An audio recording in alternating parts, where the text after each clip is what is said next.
Bakunze BBC gahuza miryango muraho neza. Aya namwe makuru y'ingenzi yaranze iki cyumweru dusoje.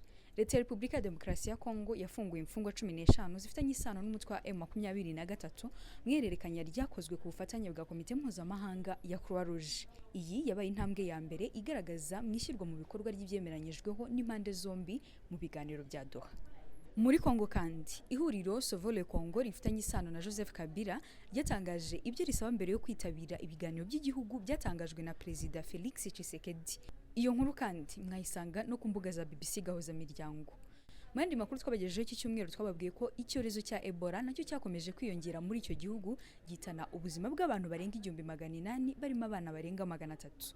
UNICEF yaburiye ko ibintu bishobora kurushaho kuba bibi kuko hari abaturage batinya kujya kwivuza kwa muganga. Mu Rwanda muri iki cyumweru twabagejeje inkuru ivuga ko leta yakajije ingamba zo kurwanya inzoga zitemewe, ifunga inganda zirenga 100 zikekwaho gukora inzoga zashyiraga ubuzima bw'abaturage mu kaga ndetse ifata n'abandi benshi bakekwaho kubigiramo uruhare.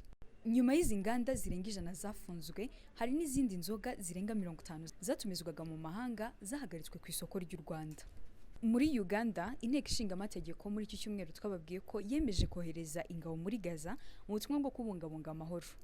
Ku rwego mpuzamahanga, intambara ya mu makuru twabagejejeho ku rwego mpuzamahanga, intambara hagati y'Uburusiya na Ukraine yakomeje gukaza umurego. Ni mu gihe ibihugu byo ku mugabane w'Uburayi nabyo byakomeje guhangana n'ubushyuhe bukabije ndetse n'ikibazo cyabimukira.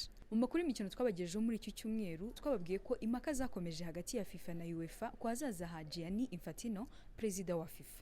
Ayo namwe mu makuru y'ingenzi twabagejejeho muri iki cyumweru dusoje. Twibutsa ko mushobora gusura website yacu bbcgahuza.com ndetse mukibuka no gukora subscribe, like ndetse na share ku rubuga rwacu rwa YouTube BBC News Gahuza.